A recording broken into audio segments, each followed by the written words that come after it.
संजय लीला भंसाली अपनी पहली web series Heera Mandi लेकर हाजिर हैं। नेटफ्लिक्स पर ये रिलीज भी हो चुकी है। पाकिस्तान के लाहौर की जिस असली हीरा मंडी पर इसकी कहानी आधारित है। असल में उसकी कहानी तवाइफों के कोठों का मोहल्ला बनने से लेकर एक बड़ा व्यापार केंद्र बनने तक की है। एक दौर ऐसा भी आया जब इस इलाके में रात के अंधेरे में झूमरों की मध्यम रोशनी में महफिलें नहीं सजती थी, बल्कि खुले आसमान के नीचे दिन के उजाले में लाखों का कारोबार होता था।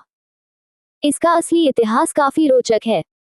दरअसल कहानी काफी पुरानी है। मुगलों के दौर में पाकिस्तान की हीरा मंडी का नाम शाही मोहल्ला होता था।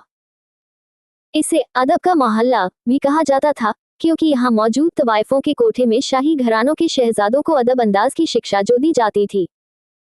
हालांकि बाद में ये उनके मनोरंजन केंद्र बनते गए। फिर इस इलाके में आक्रमण हुआ अफगानिस्तान के अहमद शाह अब्दाली का, और उसके बाद अफगान और उज्बेक देशों से लाए औरतों को यहाँ रख दिया गया। इसी के साथ यहाँ जिस्म फरोशी का धंधा शुरू हो गया। लेकिन काफी सालों के बाद जब महाराजा रणजीत सिंह ने पंजाब स्टेट की नींव डाली, तब इस एरिया की किस्मत पलट गई। महाराजा रणजीत सिंह के दरबार में उनके सबसे करीबी लोगों में एक थे राजा ध्यान सिंह डोगरा। उनके सबसे बड़े बेटे का नाम था हीरा सिंह डोगरा, जिन्हें सिख राज के दौर में लाहौर एरिया का प्राइम मिनिस्टर बनाया गया।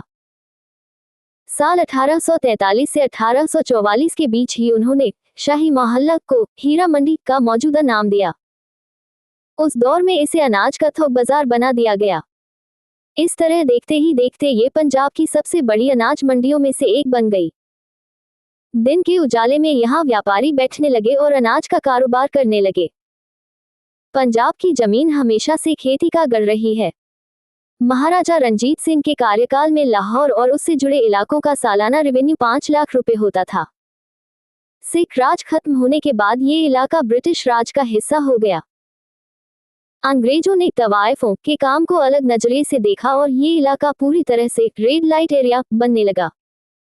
आज भी ये लाहौर के प्रमुख रेड लाइट एरिया में से एक है।